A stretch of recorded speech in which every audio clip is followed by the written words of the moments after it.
अल्हम्दुलिल्लाहि वकफ़ा वस्सलामुन अला इबादिहिल्लज़ीना इस्तफ़ा अम्मा बअद।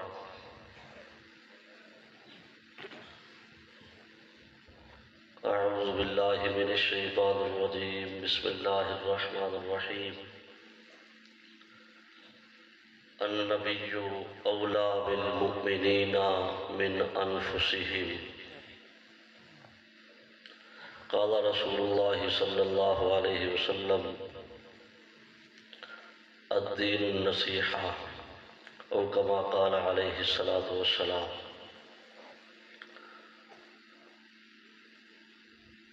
सुब्हान रब्बिका रब्बिल इज़्ज़ति अम्मा यसिफून व सलामुन अलल मुरसलीन वल्हम्दुलिल्लाहि रब्बिल आलमीन। अल्लाहुम्मा सल्लि अला सय्यिदिना मुहम्मदिन व अला आलि सय्यिदिना मुहम्मदिन व बारिक व सल्लिम। अल्लाहुम्मा सल्लि अला सय्यिदिना मुहम्मदिन व अला आलि सय्यिदिना मुहम्मदिन व बारिक व सल्लिम। अल्लाहुम्मा सल्लि अला सय्यिदिना मुहम्मदिन व अला आलि सय्यिदिना मुहम्मदिन व बारिक व सल्लिम।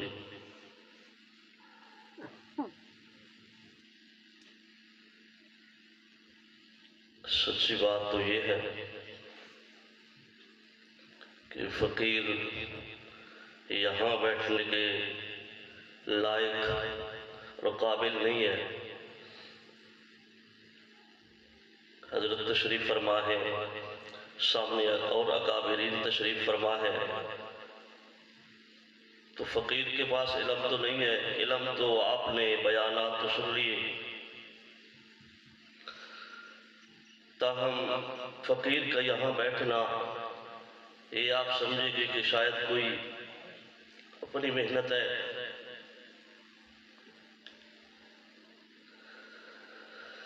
ये अपनी मेहनत नहीं है, ये हज़रत की दुआओं और तवज्जुहात का सिला है। न जाने फ़कीर कहाँ होता,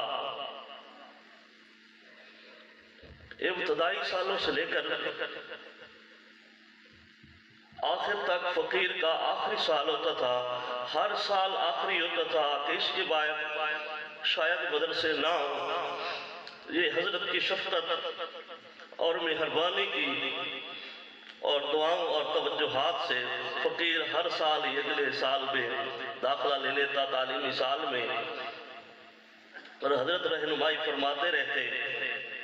ये उसी का नतीजा है कि फ़कीर आज जहाँ मौजूद है।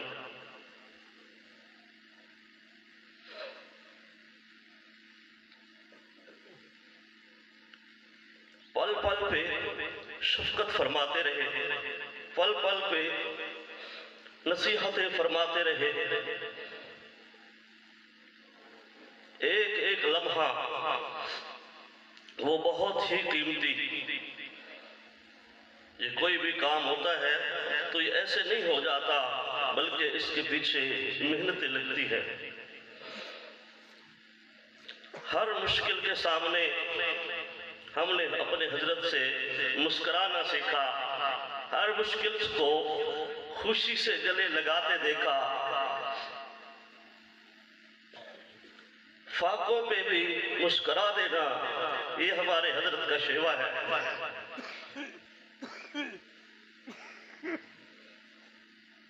आज जिस जगह पे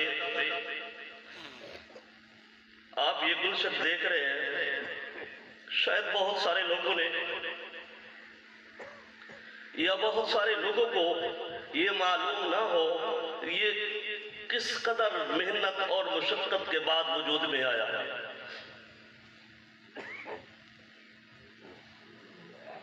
अगर हमें उन बातों का इदराक होता, हमें पता होता, कोई हमारे जैसा होता तो कब का छोड़ के भाग चुका होता। लेकिन मेरे हजरत ने हर एक बात को गले लगाया। भला वैराने में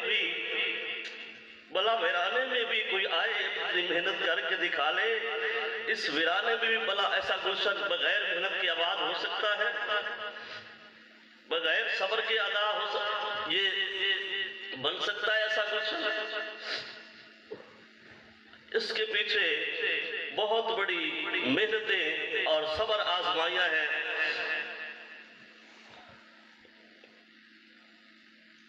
अगर एक एक बात मैं यहां अर्ज कर दूं तो शायद हो सकता है कि आप इस सोच में पड़ जाएं कि इतनी बातों को कैसे बर्दाश्त किया, इतनी मुशक्कतों को कैसे बर्दाश्त किया। ये तो उस वक्त से फकीर जानता है।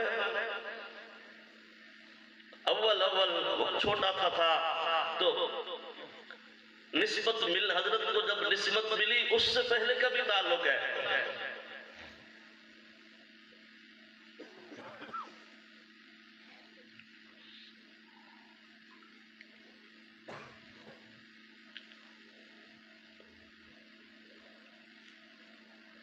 हम समझते हैं कि शायद ये चीजें शुरू से ही ऐसे मिल जाती है, शुरू से ही हम ठाट बाट देख रहे हैं। अगर आपको पता चल जाए तो आप हैरान हो जाएंगे।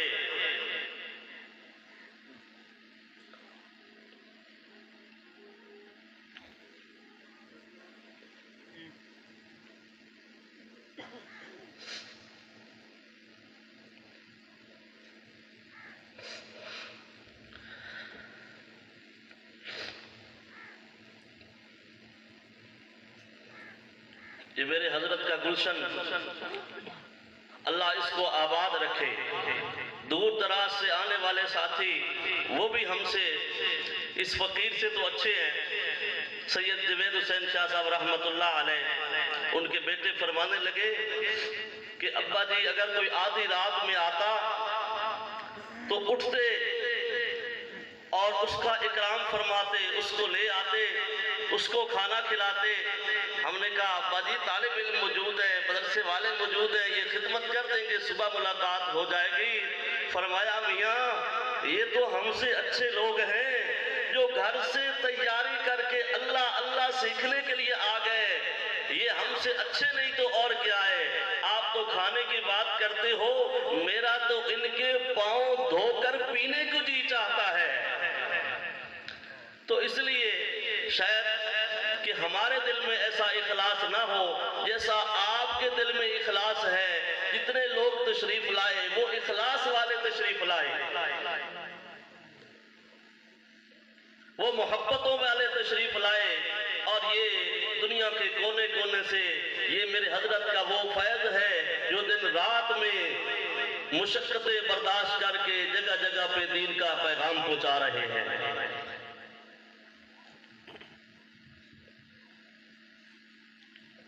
जैसे हमारा जी चाहता है कि हम अपने बच्चों को टाइम दें, जैसे हमारा जी चाहता है हम घर में रहें, तो हर किसी का जी चाहता है।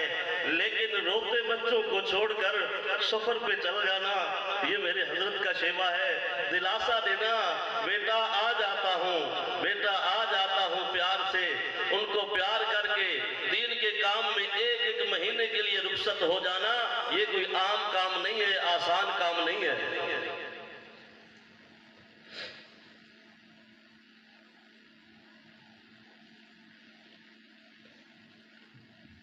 अगर आसान होता तो हर कोई कर लेता, लेकिन मैं तो अकेले में भी बैठ के सोचता हूँ इस वीराने में ये मखलूक, ये आसमान पे चमकते हुए सितारों के मानद ये मखलूक है, तो इसका ये कोई इतनी मखलूक और ऐसे प्यारे लोगों को तैयार करना ये कोई आसान काम है? ये आसान नहीं है। ऐसे वीराने और देहात में सहूलियात के ना होने के बावजूद भी लोग शहरों में ऐसे माहौल कायम नहीं कर सकते जैसे अल्हम्दुलिल्लाह ये हमारे हजरत ने इस देहात के अंदर इस माहौल को कायम फरमाया है।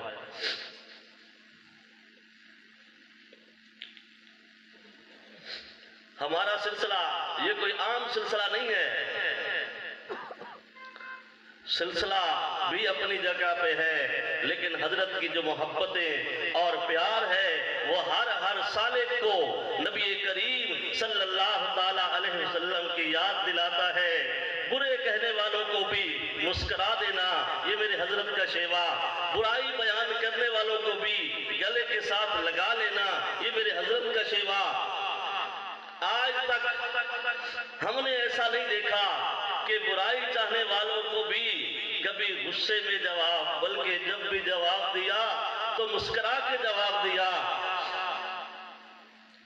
एक साहब हसद की वजह से कहने लगे कि आपने तो दुकानदारी चमकाई हो, इतने लोग आते हैं। तो ये तो गुस्से वाली बात थी, लेकिन हजरत ने मुस्कुरा के फरमाया, बात को मजाक में डाल दिया। फरमाया, मियाँ हमारी दुकान से सौदा सस्ता मिलता है ना, इसलिए तो ग्राहक आ जाते हैं। अगर कोई हमारे जैसा होता तो उसका मुकाबला करता, उसके गिरबान पकड़ता। इतनी मुशक्कतों के बावजूद, इतनी तकलीफों के बावजूद ये जो हम मुस्कुराता हुआ देखते हैं, ये अल्लाह ने हजरत को खास तौर पर एक सब्र की कैफियत अता फरमाई है। जब भी मुस्कुराते हैं तो ऐसे अंदाज में कि नबी करीम सल्लल्लाहु अलैहि वसल्लम की याद ताज़ा हो जाती है। ये हमारा सिलसिला सिद्दीकी, हमारा सिलसिला नक्शबंदी, ये हमें बताता है कि शेख से कैसे प्यार करना है, शेख से कैसे प्यार करना है। ये हमें वहां से मिलता है जो मुरीद अव्वल और मुर्शिद अव्वल मोहम्मद रसूलुल्लाह सल्लल्लाहु अलैहि वसल्लम की ज़ात अक़दस और सैयदना अबू बकर सिद्दीक रज़ी अल्लाह ताला अन्हु जो मुरीद अव्वल है, वो सिलसिला नक्शबंदिया के इमाम है।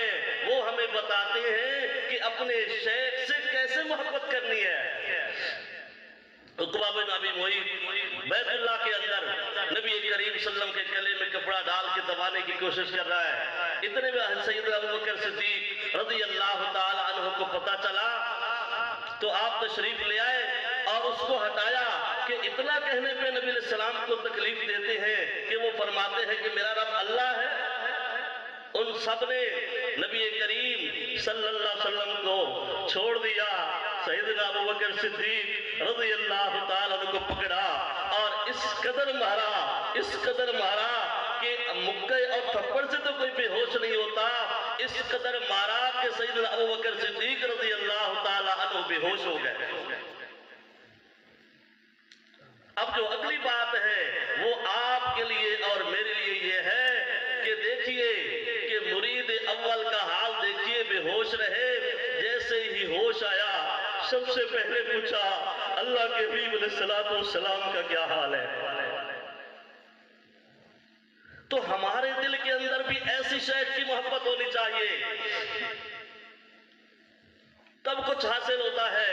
अगर सिलसिला नक्शबंदिया सीखना है तो पहले इन हजरात के चेहरे को देखें, पहले इन हजरात के मजालिस में बैठे, पहले इन हजरात से मोहब्बत करें, फिर कुछ हासिल होता है। तो सैयदना अबू बकर सिद्दीक रज़ी अल्लाह अन्हु को जब होश आया, वालदा ने कुछ खिलाना चाहा, कहा अल्लाह की कसम, उस रात की कसम जिसके कब्ज़ा कुदरत में मेरी जान है, जब तक मैं महबूब का दीदार न कर लूं उस वक्त मेरे मुंह के अंदर लुकमा नहीं जाएगा। रात के अंधेरे में फिर वालदा जब लेके आई, नबी करीम सल्लल्लाहु अलैहि वसल्लम में तशरीफ फरमा थे। जैसे ही दरवाजा खुला, इधर सिद्दीक अकबर आगे बढ़े, उधर नबी अलैहि सलाम आगे बढ़े, एक दूसरे को गले के साथ लगा लिया और खूब रोए। ये प्यार होना चाहिए एक मुरीद और पीर के दरमियान, जो सैयदना अबू बकर सिद्दीक ने सिखाया, जो अपनी सारी शक्लो शुबाहत ही अपने पीर जैसी बनाई। आप सुनते रहते हैं जब हिजरत फरमाई तो फिर देखिए मदीना मुनव्वरा वाले सिद्दीक अकबर से मुसाफिरा करते रहे, उनको पता ही नहीं चला कि पीर कौन है और मुरीद कौन है। हमारी ये कैफियत होनी चाहिए कि हम अपने अकाबिर, अपने शेख के नक्शे कदम पे ऐसे चले लोगों को पता ही ना चले कि पीर कौन है और मुरीद कौन है। तो सैयदना अबू बकर सिद्दीक रज़ी अल्लाह ताला अन्हु हमारे सिलसिले के इमाम हैं। उनकी पहली चाहत ये थी कि मेरे शेख का चेहरा हो और अबू बकर की आंख हो, मैं अपने शेख के चेहरे को देखता रहूं।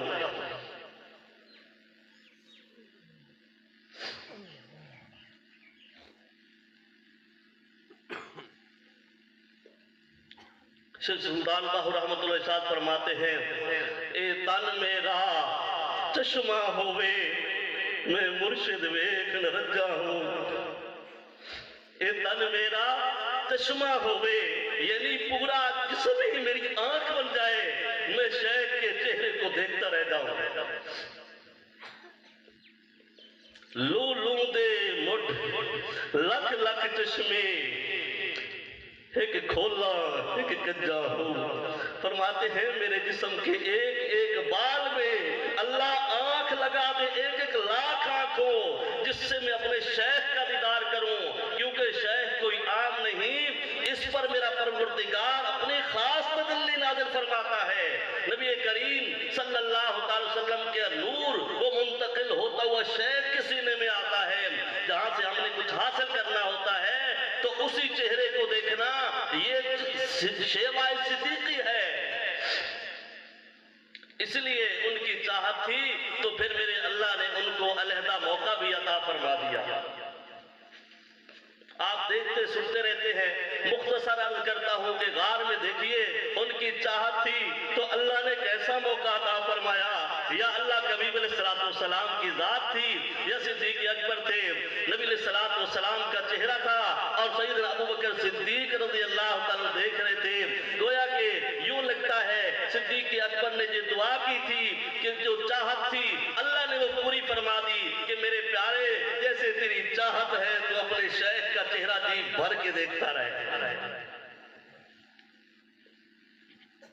और उनकी दूसरी चाहत ये थी कि मेरा माल हो और मैं अपने शेख पे, अपने नबी पे, अपने ईमान पे खर्च करूं।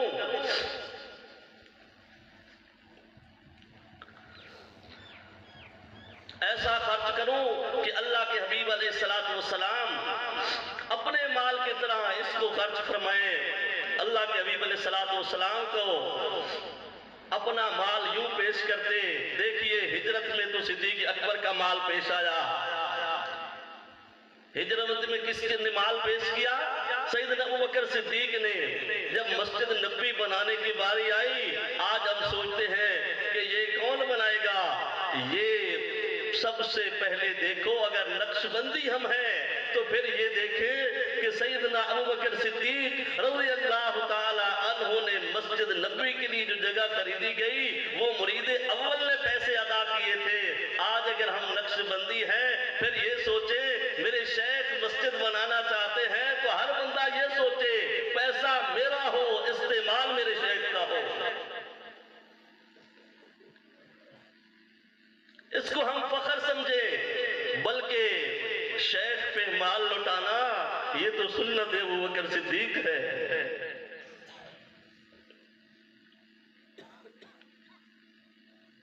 कभी सैयदना अबू बकर सिद्दीक ने पूछा था कि अल्लाह के हबीब अलैहिस्सलाम ये माल कहां लगाते हैं, बल्कि उनकी चाहत होती थी कि मैं अपना माल पेश कर दूं और मुझे बताओ कि उन्होंने वापस क्या छोड़ा। सारा माल अल्लाह के रास्ते में लुटा दिया। फरमाया जान कुर्बान करने को जी चाहता है, ये माल क्या चीज है। सारा कुछ अल्लाह के हबीब अलैहिस्सलाम की जात पे कुर्बान कर दिया। बल्कि आज हमें ये सोचना चाहिए अगर पीर जो है हमारे शेख अगर यही कह दे कि मुझे ये चीज पसंद है तो हमारे जहन में ख्याल आता है कि शायद हमारे पीर तो माल लेने के लिए है। ये देखिए अल्लाह के हबीब अलैहिस्सलाम की पसंद पे सिद्दीक अकबर ने कैसी कुर्बानी दी। हमें तो खादिम बनकर रहना चाहिए। और ये पिछले साल भी यही दीवारें थी और आज भी वही दीवारें हैं। अगर हम हिम्मत करते, कोशिश करते तो किसके पास नहीं है सरमाया। अगर ये कोशिश करते, हर बंदा अपनी कोशिश करता तो आज ये मस्जिद, ये खानका तामीर हो चुकी होती।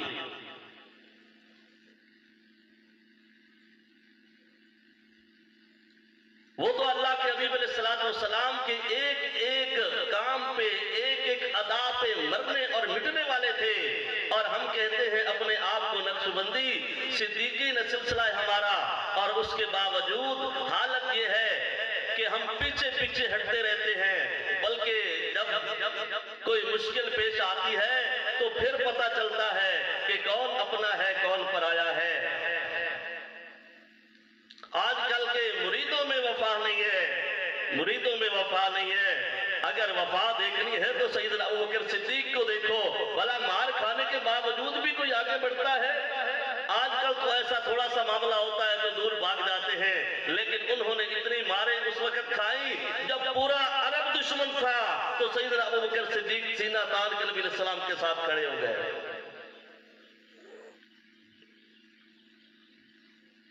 सिद्दीक अकबर रज़ी अल्लाह ताला अन्हु ने हमें अपने शेख से वफा करना सिखाया। भला एक कुत्ते में भी वफा होती है, लेकिन एक मुरीद में जिसको पाला और पोसा हो, तरबियत की हो, उसमें वफा ना हो तो कितनी बुरी बात है।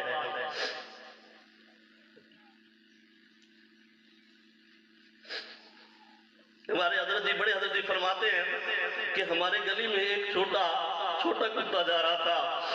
हमने सोचा कि भूखा प्यासा है तो उसको रोटी डालने शुरू की, तो घर में थे क्योंकि आने नहीं देते, रहमत के फरिश्ते नहीं आते, हदीस मुबारका में है, इसलिए बाहर ही उसको रोटी डालते, वो वही रहना शुरू कर दिया। फरमाते हैं बड़े भाई जो हैं उनकी अहलिया स्कूल पढ़ाने जाती थी, वो कुत्ता साथ जाता था, उस स्कूल के दरवाजे पे पहुंचा के आता, और जब स्कूल की छुट्टी का टाइम हो जाता तो यही कुत्ता दोबारा पहुंचता। जैसे आजकल लोग अपने बच्चों को लेने के लिए पहले पहुंच जाते हैं। मुझे ये बताओ, उस कुत्ते को वफा किसने सिखाई? उस कुत्ते को किसने टाइम बताया जो पहुंच जाता था और उनको वापस लेके आता था? कुत्ते में भी वफा है और आजकल के मुरीदों के अंदर वफा नहीं है। हमारा तो अपना कुछ ही नहीं है, सब कुछ दिया हुआ ये बड़ों का है और शेख का है, और उसके बावजूद जब हमें मिल जाए, हम चलना शुरू कर दे, तो उस वक्त समझे ये हमारा अपना कमाल है, ये अपना कमाल नहीं है।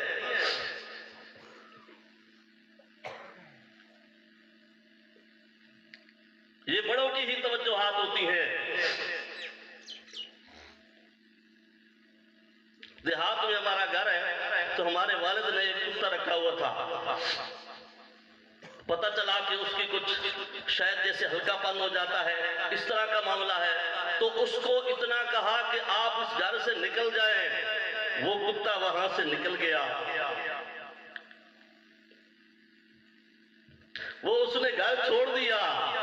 एक कुत्ते के अंदर इतनी सूझबूझ है, एक मुरीद के अंदर ऐसी सूझबूझ नहीं है कि जिस शेख ने मेरी तरबियत की, सब कुछ दिया, और आज उसी शेख कि हम ताबेदारी नहीं बल्कि नाफरमानी भी करें, और शेख की पुष्ट पीछे हम शिकायतें भी करें, तो ये तो एक तो है कि मेरा अल्लाह भी मुआवजा करेगा, और जो कुछ दिया हुआ है वो भी सब कुछ खत्म हो जाता है। ये हमें इखलास सिखाते हैं, प्यार देते हैं। हमने तो हमेशा प्यार ही सीखा है। जब भी कभी मुश्किल घड़ी आई तो हमेशा प्यार भरे अंदाज में तरबियत फरमाई। और याद रखें, ये अंदाज़े नबवी है। कभी शेख नाराज भी हो जाता है, नाराज इसलिए नहीं होता कि कोई अदावत होती है। अस्तगफिरुल्लाह, शेख के दिल में अदावत नहीं होती, शेख तरबियत के लिए।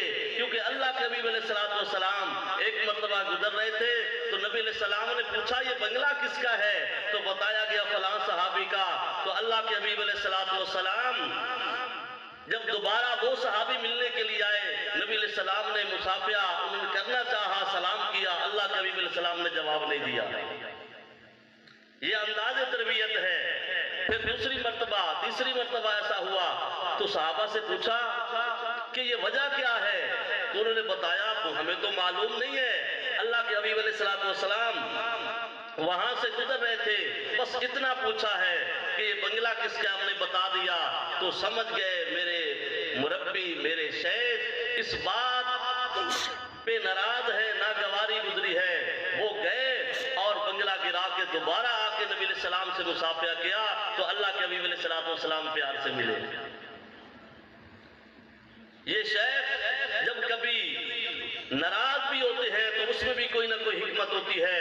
ये ना समझ लेना कि शेख हजरत जुनैद बगदादी रहमतुल्लाह के मुरीद की तरह कि शेख हमारे मर्तबे से हसद करता है, हसद नहीं करता, हमें मालूम नहीं होता, ये गंदगी के ढेर पे हम ना बैठे।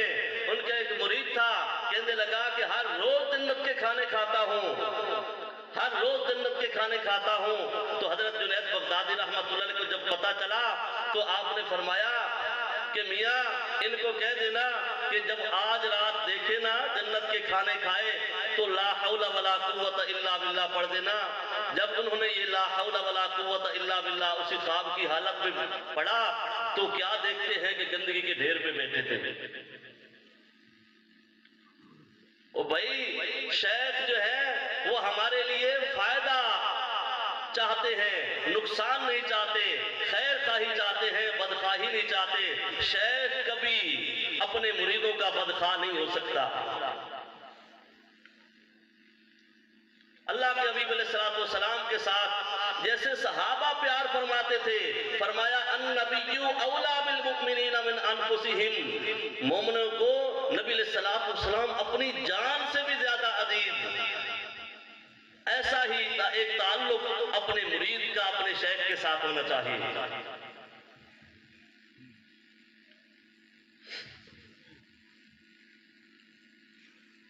तो ये कुछ टूटी फूटी बातें थी जो फकीर ने अर्ज कर दी हैं। बहरहाल बयान तो आपने सुने भी हैं और सुनते भी रहेंगे।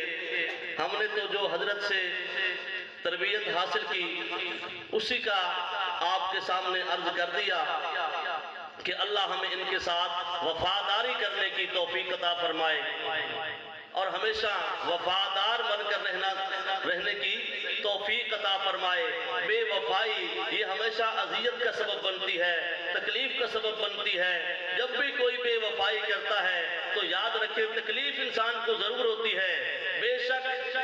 बेशक हमारे शेख मुस्कुरा देते हैं, लेकिन उसके बावजूद भी तकलीफ इंसान को जरूर होती है। जो इंसान कलेजा रखता है, दिल रखता है, उसको तकलीफ होती है। लिहाजा कभी भी अपने शेख से जुदा ना हो। ये कबूलियत की निशानी है कि मेरे अल्लाह ने इस वीराने में इतने जगमगाते सितारे भेज दिए, इतना अच्छा माहौल बना दिया, तो मेरे अल्लाह ने की खसूसी इस जगह पर रहमत है। मेरे अल्लाह ने हमें खास अपने प्यारों के पास पहुंचा दिया।